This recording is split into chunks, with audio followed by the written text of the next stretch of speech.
It is August 2nd, 1943, and Captain Tamechi Hara is standing on the bridge of his destroyer Shigur, running south through Blackett Strait in the dark.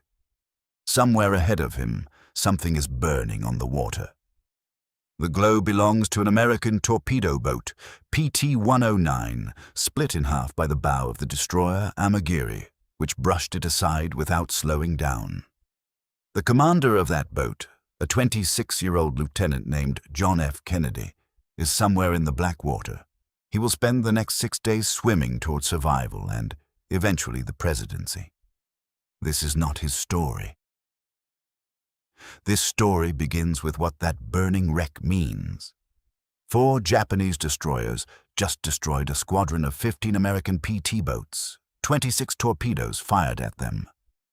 None hit. 1 destroyer sank PT-109 without torpedoes, with its hull. Then the Express successfully delivered 900 troops and 120 tons of supplies to Villa on Kolombangara and turned for home. Standing on Shigure's bridge, watching the fire reflect off the water, Captain Hara, the man who wrote the Imperial Navy's manual on torpedo attack, has every reason to believe the route through Vella Gulf is untouchable. 5 nights later, the Express ran again. This time, someone was waiting. The waters threading between the volcanic islands of the Central Solomons had been swallowing warships for nearly a year. The Americans called the main channel the Slot, New Georgia Sound, running southeast through the island chain. And by the summer of 1943, it was lined with the wrecks of destroyers and cruisers from both sides. Savo Island, Tassafaronga, Kula Gulf, Kolombangara. In each of those fights, the Japanese had come south in the dark, and the Americans had paid for trying to stop them. The losses weren't random. They had a pattern. Japanese destroyers owned the night. Lookouts who could identify a ship in total darkness, torpedoes that arrived before the Americans knew they were in the water. Those torpedoes had a name. The Type 93, the Long Lance. 24 inches in diameter, oxygen-propelled, with twice the range of any American equivalent and a warhead that didn't just damage ships, it killed them. American cruisers had learned this at Tassafaronga in November 1942, losing 1 ship and seeing 3 more crippled by torpedoes they never saw coming. At Kula Gulf in July 1943, Admiral Ainsworth lost another cruiser. At Kolombangara, a week later, he had 3 more damaged. The same tactics, the same mistakes, the same result. The Tokyo Express kept running. Its destination was Villa, a harbor at the southern tip of Kolombangara, a near-perfect volcanic cone, 9,000 feet high, dominating the geography of the Central Solomons like a monument. After their July victory, the Japanese had built a garrison of 12,400 troops around Villa. The island had become their forward fortress, the anchor of their defensive line. Supplying it required running destroyers south through the Slot at night, unloading before dawn, and sprinting back to Shortland Harbor before American aircraft found them in daylight. It was a brutal logistics equation, and the Japanese had made it work 3 times through Vella Gulf without losing a ship. By August 1943, the Americans understood they needed a different answer. The cruiser-destroyer task forces weren't working. The PT boats were a nuisance the Express barely noticed. Someone had to find another way. Commander Moosbrugger was born in Philadelphia in 1900, commissioned from the Naval Academy in 1923, and had spent the years since accumulating the kind of experience that either breaks a man or sharpens him. He had served on the Yangtze in 1926 and 1927, learned what destroyer duty looked like at close quarters. He had taught at the Academy, served on heavy cruisers, and was commanding USS McCall when the bombs fell on Pearl Harbor. By August 1943, he had been in the Solomons for over a year. Patrol missions to Guadalcanal, escort runs through the Russell Islands, operations at New Georgia and Rendova. He had watched the Long Lance destroy cruisers. He had watched American torpedoes fail. He was 42 years old, and he was done watching. The problem, as Moosbrugger saw it, was doctrine. American destroyers were being used as escorts and gun platforms when they should have been leading with torpedoes. The standard approach, close to gun range, trade salvos, hope your, cruisers suppress theirs, handed the Japanese everything they were good at: target acquisition, visual tracking, the Long Lance at medium range. Every American defeat in the slot had followed the same template, and the Navy kept repeating it. Moosbrugger had a different idea. 2 parallel columns, 4,000 yards apart. His column, carrying the heavier torpedo load, would close the enemy on radar, invisible, silent, weapons ready, and fire at point-blank range before the Japanese had any idea they were there. Then turn hard away, deny them a gun target, deny their torpedoes a ship to track. Let the Mark 15S do the work. The second column would follow in and finish what survived the first salvo. The hinge of the entire plan was a piece of equipment most American destroyer commanders were still learning to trust: the SG Surface Search Radar. It could find a ship in complete darkness at over 20,000 yards. The Japanese had no equivalent. Their destroyers relied on lookouts, trained men with exceptional eyesight and dedicated optics who were genuinely among the best in the world at visual night identification. Against the SG radar, they might as well have been watching with their eyes closed. Admiral Wilkinson, commanding the 3rd Amphibious Force, advised Moosbrugger to rely on long-range gunnery rather than torpedoes. He had been briefed on the Long Lance's existence, still treated as a rumor in August 1943, though the evidence of its work was resting on the bottom of the slot, and wanted Moosbrugger to keep his distance. Moosbrugger listened politely. He had practiced radar-controlled night torpedo attacks with his division. He had confidence in the weapon and in the men who would fire it. He stayed with his plan. The morning of August 6th, he gathered all 6 of his captains and walked them through every scenario, every contingency, every signal, every decision point. He believed, as he would later write, that mutual understanding between commanders and commanding officers is requisite to complete and coordinated destruction of the enemy. When the conference ended, there were no open questions. What he later called complete mutual understanding of all possible situations to be encountered was not a polite phrase. It was the act of a commander who had watched other men fail because their plans assumed perfect communication under pressure, and who had decided to remove that assumption entirely. 6 captains left that conference knowing exactly what to do. In 12 hours, they would need 2. Task Group 31.2 left Tulagi Harbor at 12:30, moving northwest in strict radio silence, taking the southern route through Gizo Strait to stay out of Japanese air reconnaissance lanes. 6 fleet destroyers running at up to 26 knots, their SG radar sweeping in silence. They knew the route the express would take. They knew the timing. They had already decided where to wait. At 18:30, 400 miles north, 4 Japanese destroyers sorted from Shortland Harbor. Hagikaze and Arashi, Kagero-class ships, 2,490 tons apiece, fast and heavily armed. Kawakaze and Shigur, Captain Hara's ship, running escort, the only one of the 4 without troops aboard. The other 3 were packed with soldiers, 950 men in the transport ships, along with 50 tons of supplies, bound for Vila. Captain Kaju Sugiura, commanding from Hagikaze, knew his force had been spotted by American search aircraft. He pressed on anyway. The Tokyo Express had made this run 3 times. 3 times the Americans had thrown PT boats at them and collected nothing but burning wreckage. There was no reason to expect August 6th would be different. Before the ships had left harbor, one voice had tried to make it different.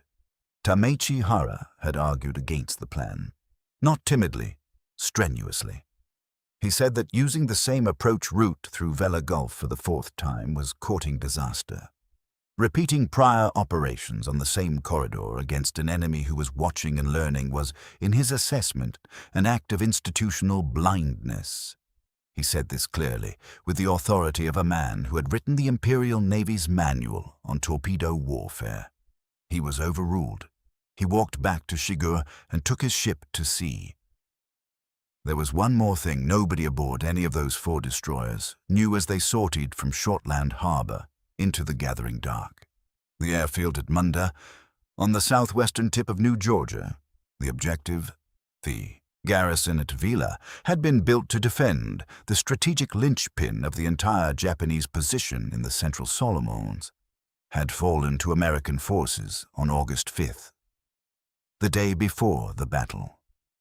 The mission those 950 soldiers were packed into 3 destroyers to execute had become strategically meaningless before their ships left harbor. The defensive line they were being sent to reinforce no longer existed. They were sailing in the dark toward nothing, and 6 destroyers were already waiting for them. Task Group 31.2 enters Vela Gulf from the south at 2228. The darkness is total. No moon, scattered squalls, visibility roughly 2,000 yards. The volcanic mass of Kolombangara rises to the east, its 9,000-foot cone swallowing what little light might have reflected off the water. Moosbrugger takes his 2 columns north along the Kolombangara coast, placing them against the dark shoreline, silhouettes absorbed into rock and jungle, while the Japanese, coming south from the open northern sea, run against lighter water. The trap is set. The question is timing. At 23:33, the SG radar finds them. 4 ships, 10 miles north, closing fast. The Japanese have no idea. Moosbrugger orders a turn to 335 degrees and closes to torpedo range and silence. No radio transmission, no gun mounts training. 6 destroyers moving through the dark toward a force that cannot see them, guided by a radar return on a screen in a darkened plot room. The gap closes. 5 miles. 4. 3. At 23:41, he fires. USS Dunlap, USS Craven, USS Maury. 3 destroyers. 24, Mark 15 torpedoes in 63 seconds. Range, 4,300 yards. The Japanese are still in formation, still closing, still entirely unaware. The weapons are already in the water. Nothing happens. Torpedoes take time to run. 2 minutes, 2.5. On the Japanese ships, lookouts are scanning the dark. Sugura's Hagikaze is moving at full speed toward Vila, right on schedule.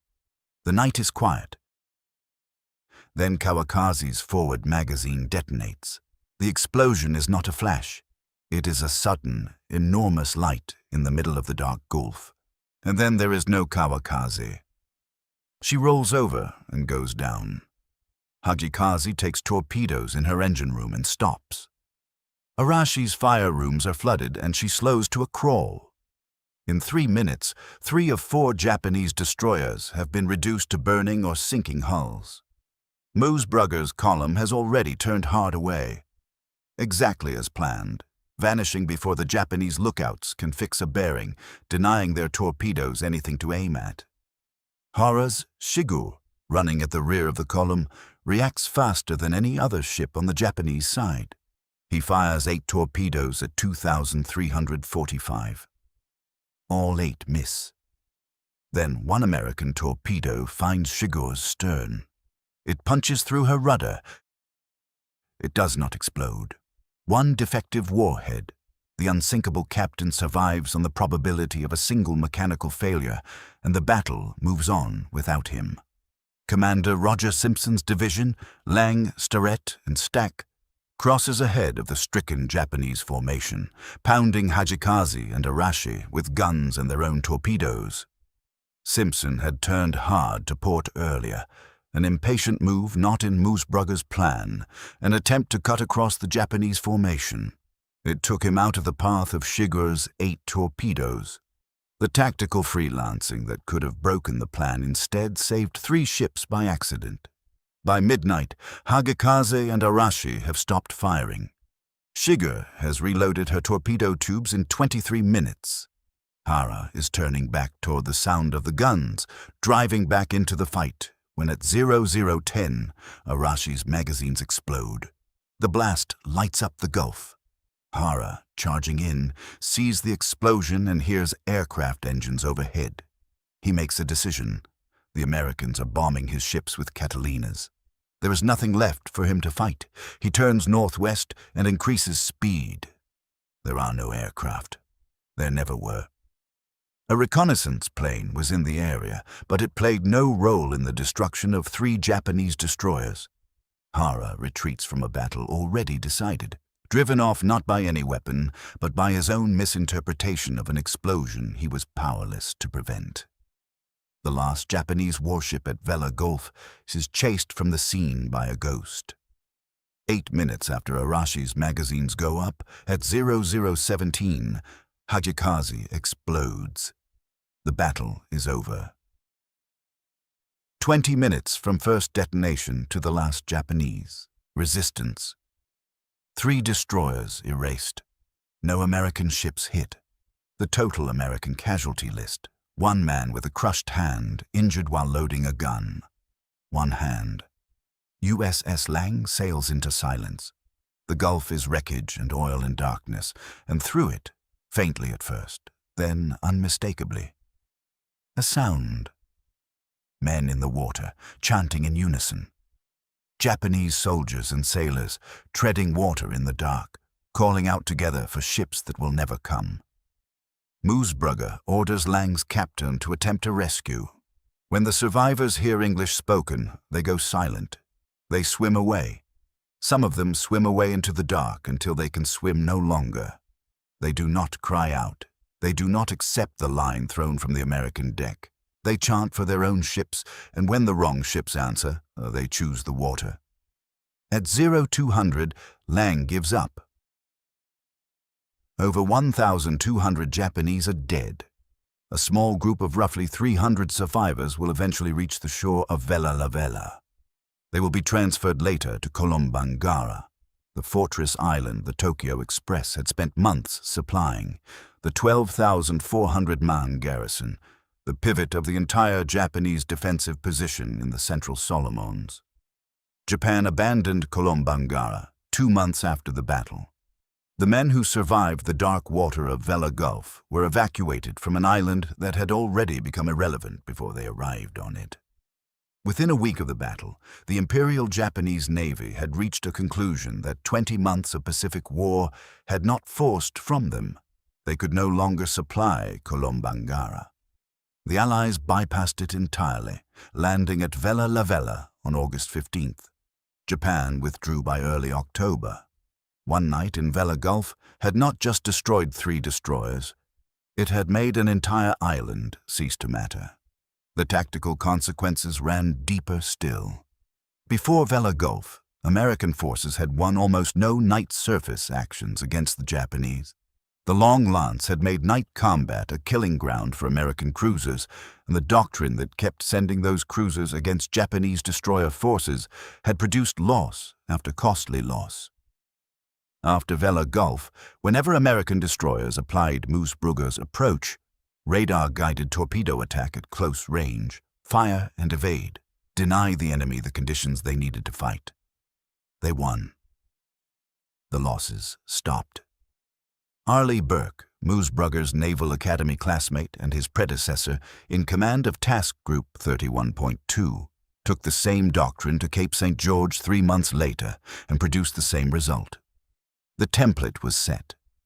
The Navy had found the answer, and the answer had a name attached to it, even if most histories would eventually bury that name beneath others.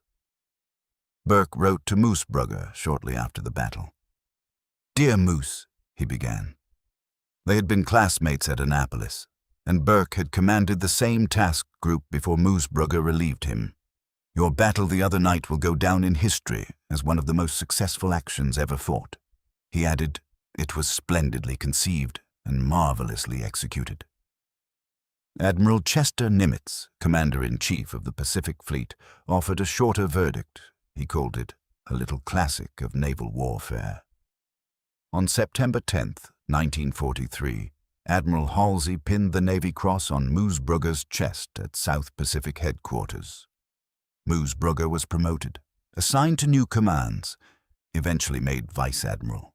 He retired in 1956 and died in San Diego in 1974. The Navy named a destroyer after him, USS Moosbrugger, DD-980, a Spruance-class ship commissioned in 1978. He did not live to see it commissioned. The man who built the trap and sprung it perfectly, who watched the doctrine he pioneered absorbed quietly into the institution without his name on it, ended his career in a manner entirely consistent with his character, without fanfare, without complaint. The torpedo that punched through Shigure's rudder without detonating preserved one of the most consequential documents of the Pacific War. Tameichi Hara, the man who predicted the ambush, who was overruled, who survived it on the probability of one defective firing pin, went on to fight in battle after battle for the remaining years of the war. Shigure became something close to legendary in the Imperial Navy, the indestructible destroyer, present at engagement after engagement and surviving each of them. She fought at Vella La Vella, at Empress Augusta Bay at Surigao Strait, where in October 1944 she emerged as the only Japanese ship to escape. She was finally sunk on January 25, 1945, by the American submarine USS Blackfin in the Gulf of Siam. By then, Hara had long since left her command.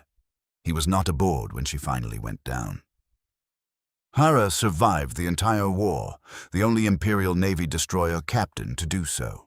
He carried his final sortie as captain of the light cruiser Yahagi, screening the battleship Yamato on her last mission. Operation Tengo, the one-way voyage toward Okinawa that the entire Japanese Navy knew was a death sentence. He survived that too. He survived everything the Pacific War threw at him, and when it ended, he was the last witness standing to battles that no longer had any other witnesses. Near the end, in desperation, he had written a letter addressed to Emperor Hirohito, urging him to dismiss the heads of the army and navy and seek peace. He hand-delivered it to the emperor's younger brother. The letter changed nothing. The war ground on to its conclusion. In the aftermath, the man who wrote the Imperial Navy's manual on torpedo warfare commanded merchant ships. He hauled salt. He wrote his memoir in the quiet years that followed, setting down what he had seen with the precision and honesty that had always set him apart from the institution he served. Japanese Destroyer Captain was published in 1961, translated into English and French, and became the definitive Japanese account of the Pacific Naval War. Historians working on Guadalcanal, on the Slot, on the night actions of the Solomons relied on it for decades.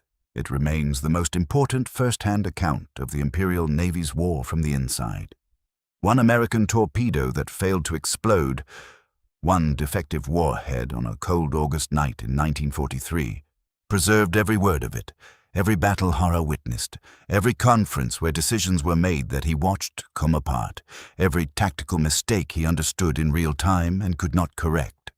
All of it survived because one firing pin didn't work. Had it worked, had the Mark 15 detonated on Shigure's stern as designed, the historical record of an entire fleet goes dark. The Japanese perspective on the Solomons War, told by the man most qualified to understand it and most committed to telling it honestly, does not exist. History is sometimes preserved by accidents of physics. Hara wrote about the night in Vella Gulf with a directness his superiors never managed. He called what Moosbrugger's 6 destroyers did to 3 Japanese ships in 20 minutes a perfect American victory. He wrote, "Never before had I seen such marksmanship by the enemy." This was not surrender dressed as praise. It was the assessment of a professional who understood exactly what had happened and had the honesty to say so. The same honesty that had made him argue against the route before they left harbor. The same honesty that had made him the most perceptive officer on the Japanese side throughout the entire campaign. He saw what was coming and said so. He survived to describe what it looked like when it arrived. The man who predicted the ambush, the man who was overruled, the man who escaped on a dud torpedo and then sat down after the war and wrote the truest account of his side's defeat that anyone produced. He spent his last working years hauling cargo across the same sea he had spent the war fighting over. The soldiers who chanted in the dark water never heard the ships they waited for. The airfield they were sent to reinforce was already gone. The island they were meant to defend was abandoned. And the man who told the only authority that could have changed any of it that the war was lost delivered his letter too late, to a prince who passed it to a government that could not hear it. One dud torpedo preserved the historian of everything it failed to stop. He called it, in the end, exactly what it was. And he only lived to write those words because one firing pin didn't work.